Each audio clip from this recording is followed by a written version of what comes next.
Arranca Educar Conectados, el podcast de Grupo Educar.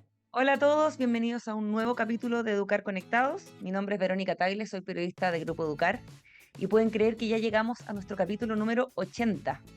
Hemos hablado de innovación, convivencia escolar, bienestar socioemocional, educación técnico-profesional, buenas prácticas. Así que aprovechamos de invitarlos a ustedes. Si tienen una buena idea o un buen proyecto en materia de educación que quieran compartir con nosotros, no duden en escribirnos a contacto@grupoeducar.cl o a través de nuestras redes sociales @grupoeducar, porque este podcast lo construimos entre todos. Y hablando de incluir a todos, ¿cómo definirían ustedes una escuela democrática? En abril de este año se publicó el libro internacional Diseñando Escuelas y Entornos de Aprendizaje Democráticos, una perspectiva global, una edición de Palgrave Macmillan que reúne experiencias de todo el mundo y que entre los pocos chilenos que tienen el privilegio de sumarse está el Colegio Copérnicus, ubicado en la ciudad de Frutillar. Este colegio tiene 10 años de existencia y aborda el diálogo y el respeto a la vida democrática como un pilar fundamental de la convivencia, la práctica pedagógica y el hacer comunidad. Así que para hablar de esto vamos a hablar con su director, Rolf Kitchfeld, que ya lleva 2 años en el cargo y 7 años en el colegio. Hola Rolf, ¿cómo estás? Muchas gracias por sumarte a este podcast. Hola Verónica, ¿qué tal? Saludo a todas las personas que nos escuchan. Gracias por la invitación. Gracias a ti. Partamos primero felicitándote por este logro, haber sido considerados por este libro tan amplio, un libro de 500 y tantas páginas que actualmente no está traducido al inglés, ojalá se traduzca al español, ojalá se traduzca en el futuro. Pero cuéntame cómo ellos los contactaron a ustedes, cómo fue ese proceso. Nosotros creo que el año 2017 estuvo Linda Nathan, que es profesora de Harvard, que es una de las editoras del curso, o sea, del libro, estuvo acá en el colegio. Ella visitó en ese momento, nosotros hicimos un seminario grande con hartas personas de Harvard, de hecho, en ese minuto, y ella conoció el colegio y desde ahí nos hemos mantenido en contacto. Ella siempre le llamó la atención el colegio. Ella fue directora de colegio, entonces cuando estuvo acá percibió que aquí había algo que le parecía súper interesante.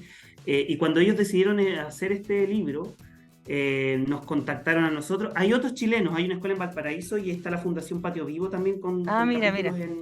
Sí, y nosotros ahí nos pidieron que escribiéramos y fue un proceso bien bonito la escritura del libro porque nos fuimos editando entre las mismas instituciones. A mí me tocó corregir un capítulo de una persona de la India, a nosotros también nos corrigieron, entonces fue un proceso largo, pero también haciéndole honor al libro bien participativo, de todos los que escribimos capítulos que hay de todas partes del mundo. Está bien interesante.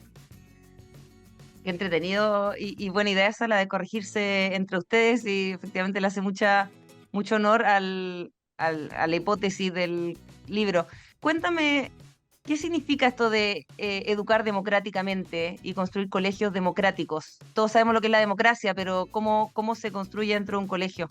A veces la palabra democracia, como todas estas palabras, la libertad, la democracia, la justicia, son palabras que suenan tanto que al final terminan como perdiendo un poco su sentido o son muy polisémicas, ¿no? Cada uno interpreta lo que quiera de la palabra democrática.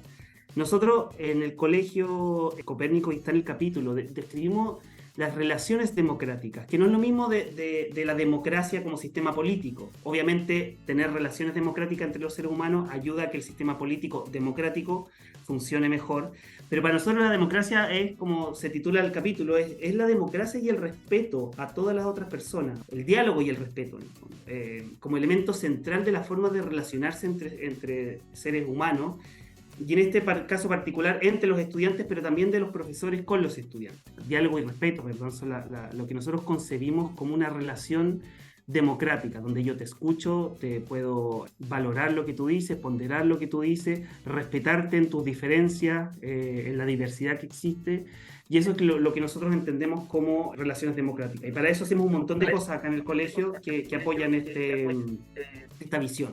Cuéntame entonces esas acciones más concretas que ustedes realizan. Yo vi que ustedes tienen, el diálogo, el respeto forma una parte fundamental, tienen algo que se llama el círculo dentro de entre esas acciones. Cuéntame cómo lo llamamos a lo más concreto. Nosotros tenemos algunos elementos que están instalados en el colegio de forma permanente, que nosotros decimos que son como factores protectores o son factores desarrolladores de una relación democrática entre las personas. Puedo nombrar algunos de los que están ahí más descritos en el capítulo, pero nuestras clases, por ejemplo, son multigrado. ya con estudiantes de distintos niveles. Los cursos tienen estudiantes, por ejemplo, de primero, segundo y tercero básico en un mismo curso, y eso te fuerza a trabajar con una diversidad, a ver la diversidad de una forma distinta que quizás cuando tú estás solamente con personas de tu misma edad. En este caso te toca tener roles distintos, a veces el más chico, el del medio, el más grande, y eso te va haciendo cuestionarte a ti mismo, tu propio rol, y aprendiendo a respetar lo que tú viviste cuando chico. Por ejemplo, si a ti te costaba algo cuando eras chico, después cuando tú ya eres más grande, tiendes a empatizar más con ellos, por ejemplo, eso. Lo otro es este círculo que tenemos nosotros en todos los cursos del colegio, desde el más chiquitito hasta cuarto medio, donde se aprende a dialogar. 2 veces por semana el curso se reúne a conversar de distintas cosas, y uno aprende a dialogar, porque la verdad que en la formación normal escolar, la formación en el diálogo es escasa, y la verdad que es la única forma que tenemos ahora de poder relacionarnos y resolver conflictos de manera pacífica es el diálogo. Hay varias formas de resolver conflictos. La violencia es una de las formas de resolver conflictos, y la verdad que los conflictos son parte de las relaciones humanas. Claro. Nos acompañan desde el punto en que todos vemos las cosas de forma distinta, y por lo tanto siempre vamos a tener un conflicto. Un conflicto no es algo necesariamente malo. Si los conflictos se abordan bien, sirven para crecer y para desarrollarse, si uno tiene los soportes y las herramientas para hacerlo. Nosotros, a través del círculo, promovemos el diálogo. Y en la misma línea, nosotros en cada ciclo del colegio tenemos un parlamento de estudiantes. Ya este parlamento ya ahí toma una forma más, como esto que yo decía, del sistema político democrático, ¿no? Cada curso tiene 2 representantes donde ellos plantean sus dificultades, sus conflictos, y los resuelven entre los mismos niños, por ejemplo. Y puede haber cosas que parezcan triviales, como el uso de la cancha, por ejemplo, en los recreos, ¿no? Típico en los colegios, los más grandes sacan a pelotazos a los más chicos de la cancha, por ejemplo, o de algún espacio deportivo que quieran usar, de los tacataca, la mesa de ping-pong, lo que haya. Y en nuestro colegio lo que se trata de hacer es que estos parlamentos, representan sus cursos, resuelven esos conflictos de manera civilizada y con el diálogo. Y resulta que en muchos casos, por ejemplo, no sé, teníamos unos tacataca, y al principio que hay cuántos goles, que los grandes no sacan, que si se pueden repetir los equipos, que qué pasa si no hay goles, y todas esas cosas que pueden parecer triviales, pero son los problemas que ellos perciben acá en el colegio. Aprenden a resolverlos, como yo te decía, de manera constructiva y pacífica, y la herramienta para hacer eso es el diálogo o la conversación en general. Así varios elementos en el colegio que van apoyando esto que yo decía, como un sistema de factores protectores que van ayudando a que estas relaciones democráticas se puedan sostener en el tiempo y no sean solamente momentos sino que sea un estilo de relacionarse. Claro. Yo vi en la charla que participaron ustedes del lanzamiento del libro, que tú hablabas de esta realidad de que los conflictos existen en todos lados y que ustedes no son ajenos a los conflictos ni a las peleas incluso. ¿Cómo lidian ustedes con esas cosas más? Porque me imagino que esto impacta directamente la convivencia escolar, o sea, reduce mucho las peleas, pero pensando en lo que podrían replicar en otros colegios, ¿cómo resuelven peleas ahí en el momento, los conflictos que estallan, superando quizás todos estos factores protectores que ustedes tienen? Existe igual la pelea, etcétera. ¿Cómo lo manejan? Claro. Sí, mira, en ese sentido el colegio, como todos los colegios reconocidos por el Estado, estamos obligados a tener un reglamento interno de convivencia escolar que regula ese tipo de relaciones o conflictos. Y en muchos casos, como te digo yo, estos factores protectores ayudan a que haya una excelente convivencia, y en general en este colegio hay una muy buena convivencia, porque estos factores protectores tiene un rol muy importante, pero efectivamente, los niños son niños, pueden cometer un error, uno puede empujar a otro en un momento de descontrol. A veces hay niños que tienen más problemas para regularse intrínsecamente que otros, y cuando eso ocurre, uno en general lo que tiene que considerar en muchos casos perspectivas de dos dimensiones. Una más formativa, en el sentido de que si no hay reflexión, una sanción externa solamente puede controlar la conducta en el momento en que me están vigilando, que me están supervisando, que me están imponiendo sanciones, pero no produce una internalización de las normas o de por qué es importante que no nos empujemos. Si yo no entiendo de por qué es importante que nos empujemos cada vez que yo no esté supervisado o pierda mi control inhibitorio, efectivamente voy a poder empujar a alguien. Entonces, esa internalización es muy importante. Por eso digo, hay sanciones acá también, hay suspensiones, hay distintas sanciones más formativas también, sobre todo de reparar, porque en general las sanciones, una suspensión o quedarse en la casa un día, la verdad que eso en sí mismo no produce muy poco. Entonces es muy importante que estas sanciones y junto de eso vaya también el rol formativo, es reparar cuando uno se equivoca, aceptar, volver a conversar con la persona que nos juzgaste, escribirle algo, traerle un regalo, cuando uno se va, por ejemplo, un caso grave y hay una suspensión, bueno, esa suspensión lleva una reflexión para la casa, no es que el niño tiene que hacer una presentación, por ejemplo, de por qué el control inhibitorio es importante y el cerebro cómo funciona y qué podemos hacer para... Entonces, de manera que las normas se vayan internalizando. Pero efectivamente son pocos casos acá en el colegio que eso ocurre. Ocurre porque hay seres humanos y los seres humanos nos equivocamos, los adultos también, y los niños que están en formación con mayor razón. Pero por eso es importante tener estas dos dimensiones también, lo preventivo, los factores protectores, lo que llamará, y también del lado formativo y sanciones que existen también. El colegio tiene que tenerlo por normativa. Y ustedes cuando explican a qué se refieren con ser democráticos dentro del colegio, también hablan de que las familias y los apoderados también sean parte, incluso las comunidades sean parte de la toma de decisiones del colegio, o que sean partícipes. ¿De qué manera incluyen a los que están más afuera, los apoderados, las comunidades? ¿Cómo lo llevan a la práctica? Porque eso siempre es un gran desafío dentro de los colegios. Los apoderados muchas veces puede ser muy desafiante. Mira, en ese sentido el colegio tiene mecanismos bastante similares a los que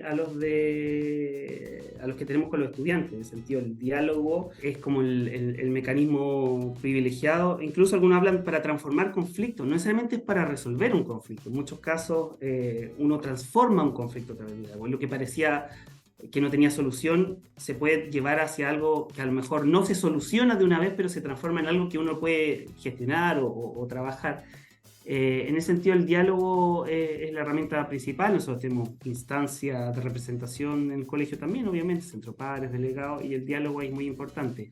Ahora, también es importante destacar que el colegio tiene un rol. En Chile somos buenos para confundir como o irnos a un polo o a otro. O sea, o uno es autoritario o es democrático. Y lo que es autoritario, yo hago lo que yo sé, se hace lo que yo digo y nadie tiene posibilidad de opinión de nada. O soy democrático y la gente cuando habla de democracia imagina que esto es un caos, así que a los niños les preguntamos, oye, ¿les gustaría empezar a trabajar ahora en esto? Y la verdad que no es ni uno ni lo otro, la vida es harto más compleja que eso y en general con los padres la relación también no es una cosa que tenga como, no, aquí todos participan, no, el colegio tiene que tomar un montón de decisiones como la institución que es y tiene sus mecanismos internos para tomar decisiones. Y lo mismo con los niños, ¿eh? Tampoco es una cosa que uno es democrático o autoritario y ahí son los dos polos, claro, y uno tiene que estar en uno. Eso no es así tampoco.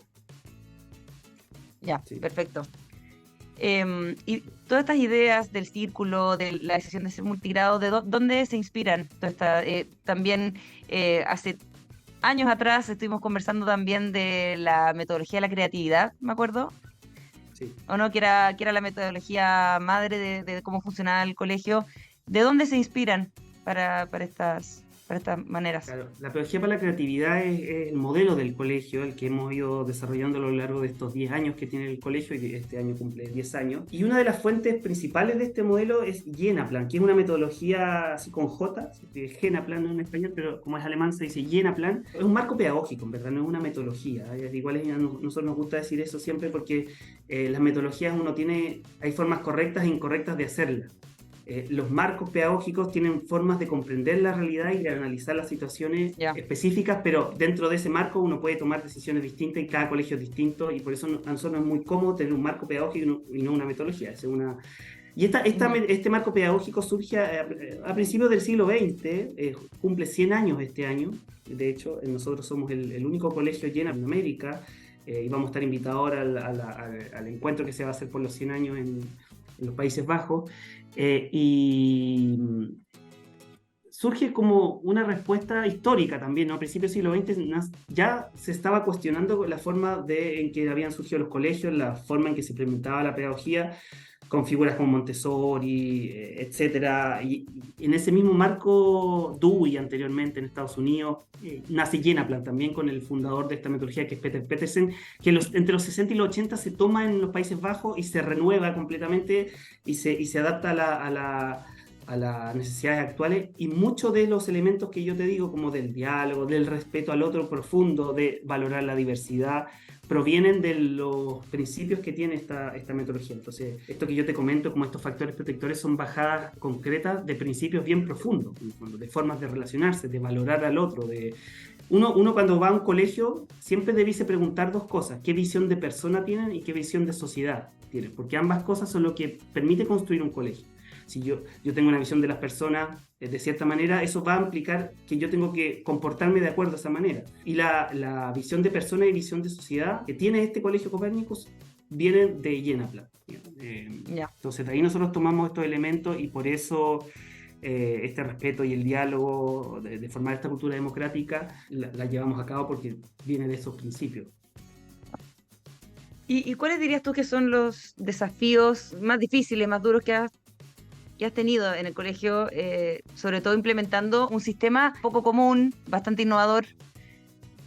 ¿Qué ha sido lo más difícil de sacar adelante este proyecto educativo? Mira, yo creo que lo más difícil siempre en las innovaciones pedagógicas es llevarlas a cabo de buena manera, porque escrito en pedagogía, yo te lo he dicho varias oportunidades, escrito hay muchísimo, y muy lindo, y muy profundo, y maravilloso. Ahora uno va a ver dónde están esos colegios, y cuesta encontrar colegios que implementen estas cosas de manera coherente, sistemática en el tiempo, profunda.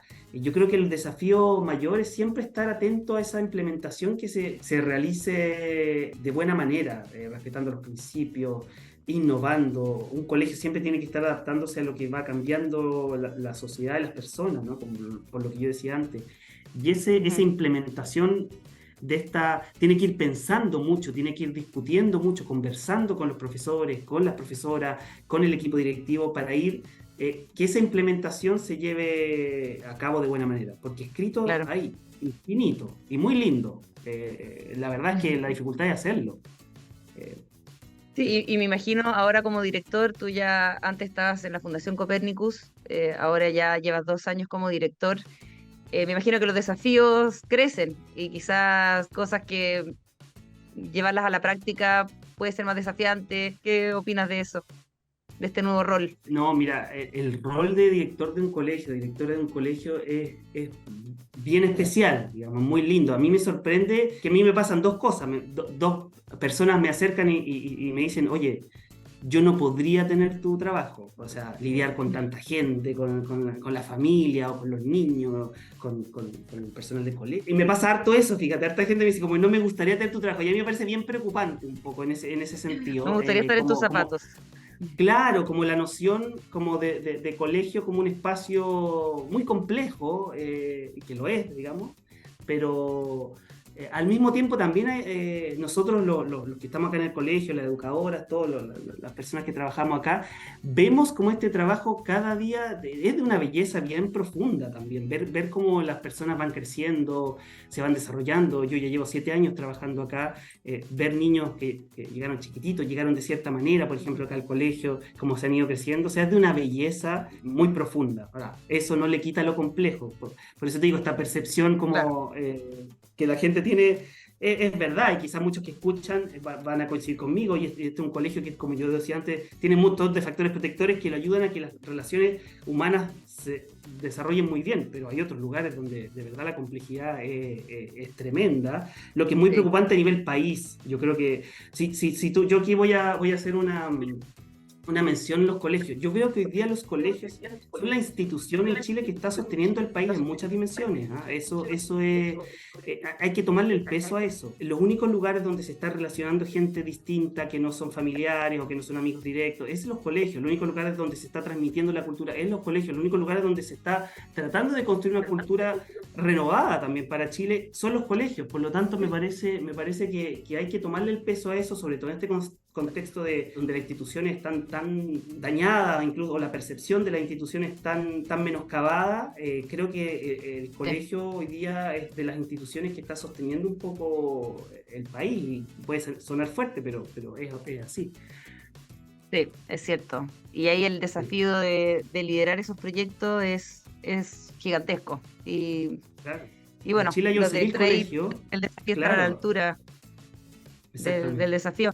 Y con eso, hablando de desafíos, casi al mismo tiempo de este libro se lanzó un último libro de Daniel Mansuy que habla de enseñar entre iguales y que habla de cómo educar democráticamente y porque hoy, después de, él nombra como uno de los hitos más importantes el estallido social, cómo se ha puesto en conflicto la autoridad, y eso los colegios no quedan ajenos, la autoridad del docente se pone en jaque y se deja de valorar un poco el poder del profesor de entregar conocimientos y de enseñar y de ser un modelo.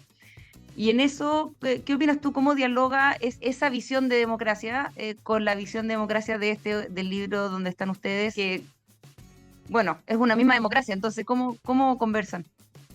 Claro. Me parece bien interesante lo que plantea Daniel Mansuy en el texto. Yo no leí, lo escuché en una presentación que él hizo del libro. Parece que tiene elementos bien importantes de los cuales nosotros estamos bien de acuerdo con un poco lo que yo decía antes. En este colegio existe la autoridad, ¿ya? Los profesores no son iguales a los estudiantes, y eso hay que es súper claro.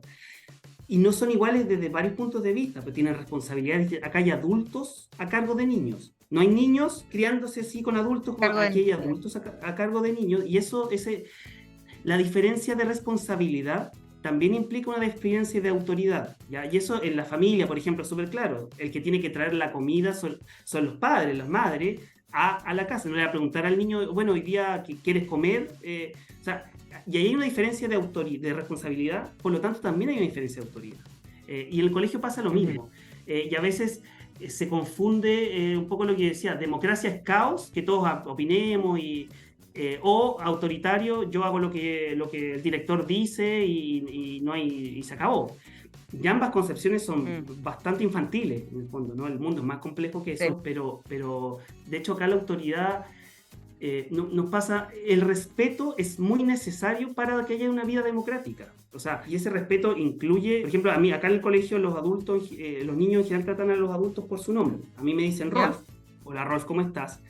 Ahora, esa cercanía, esa igualdad que quizás ahí tensiona con lo que dice Mansuy. Somos iguales porque somos personas, seres humanos, tenemos un montón de cosas iguales. Pero yo soy el director del colegio, tú eres un estudiante, y en sentido que me digan Rolf a mí, y eso nos pone en un plano de igualdad, no significa que me vaya a faltar el respeto. Oye, Rolf, que estáis loco, no. O sea, al contrario, creo que todos esos relación más de en pie de igualdad en algunos casos nos genera mayor respeto y no menos respeto, porque una relación autoritaria tampoco es una relación de respeto, donde yo no considero lo que el otro está diciendo, donde lo aplasto con su personalidad o su individualidad. Eso no es respeto. Entonces yo diría que es una discusión bien interesante, y que creo que a veces nos vamos al péndulo, ¿cierto? Como que probablemente los que nos educamos en los 80 y anterior ni hablar, incluso las relaciones familiares, ¿no? Había mucho autoritarismo. Yo creo que uno se pone a hablar esto en cualquier momento con alguien y salen, oye, sí, a mí el profesor, hasta todavía agresiones físicas. Y te diría, no hace muchos años atrás, o humillaciones, eso ocurría pan de cada día.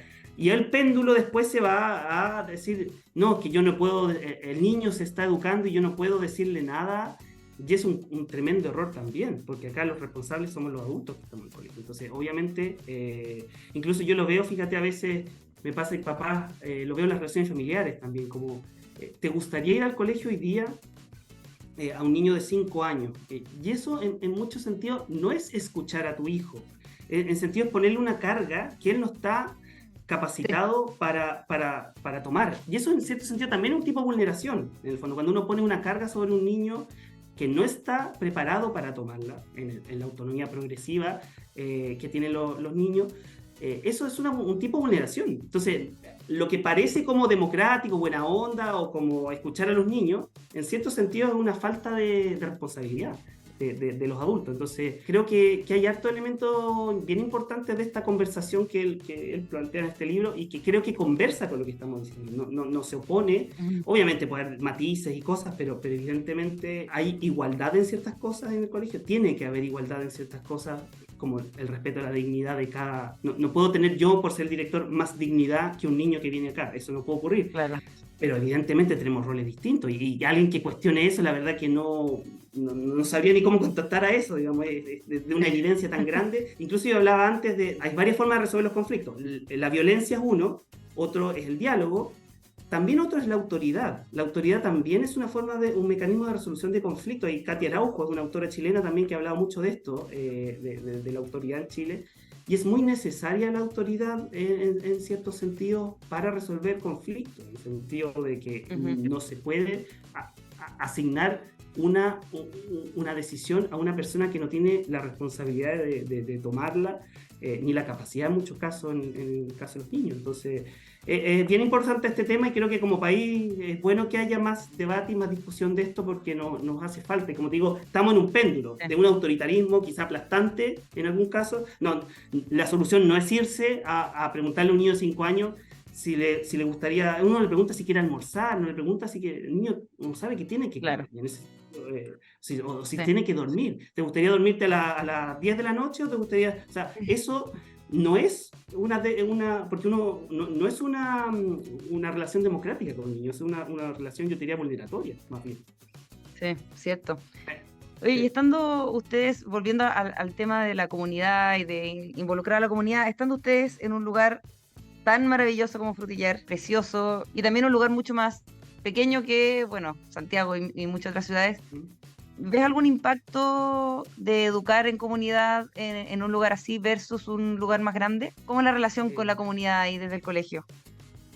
Sí, yo creo que hay un elemento que es importante, que dentro del modelo del colegio el vínculo con el entorno es esencial.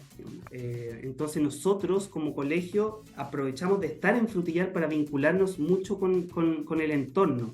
Porque lo que pasa es que en los colegios uno se hace las preguntas, o los niños tienen las preguntas de lo que ellos viven. Por lo tanto, el entorno tiene que incorporarse. Nosotros, las personas que han venido a Frutillar y que conozcan el colegio está en la costanera de Frutillar, frente al lago. Sí. Cruza una calle y está el lago, hay un volcán. Y eso es distinto de un colegio que está frente a otras circunstancias. Entonces, el entorno natural, pero también social y cultural, tienen que entrar al colegio y nosotros acá lo hacemos. Y en cierto sentido, también uno está forzado, un poco respondiendo a la pregunta tuya. Acá hay un estadio de fútbol. Entonces, si uno va al estadio o quiere aprender a jugar fútbol, bueno, va a ese estadio. Nosotros, por ejemplo, hacemos uso de la infraestructura municipal y es la infraestructura que hay un par de supermercados, entonces también como que uno está un poco más forzado que en ciudades más grandes a encontrarse con personas con las que no comparte tanto. Claro. O que tienen características distintas. Pero nosotros hacemos un esfuerzo grande también por hacer que eso ocurra. De hecho, también mencionamos en el libro este vínculo con el entorno como un elemento central para que los estudiantes puedan desarrollar esta forma de vida democrática. Por ejemplo, nosotros tenemos talleres donde la infraestructura pone un colegio, por ejemplo, público. Tenemos un taller hoy día de fútbol donde el gimnasio que ellos tienen es un gimnasio que quisiera cualquier colegio de Chile, maravilloso, lo construyeron hace un par de años. Nosotros ponemos la profesora, ellos ponen el gimnasio y los niños son de los dos colegios. Y a través del deporte y a través de estos encuentros se van produciendo conexiones entre estudiantes que normalmente no debiesen juntarse. Ahora, ese colegio está a 15 minutos de acá, o 10 minutos. Entonces, claro, a lo mejor en ciudades más grandes, para encontrarse con un colegio que sea, por ejemplo, de características socioeconómicas muy distintas, uno ya tiene que viajar media hora, no sé, 40 minutos. Entonces, acá todo eso se facilita igual. Bueno, Rolf, muchas gracias por esta conversación muy interesante. Felicitaciones por el libro y sigamos en contacto en el futuro, pues. Gracias por escucharnos. Si quieres conocer más acerca de nosotros, visítanos en grupoeducar.cl. Hasta la próxima.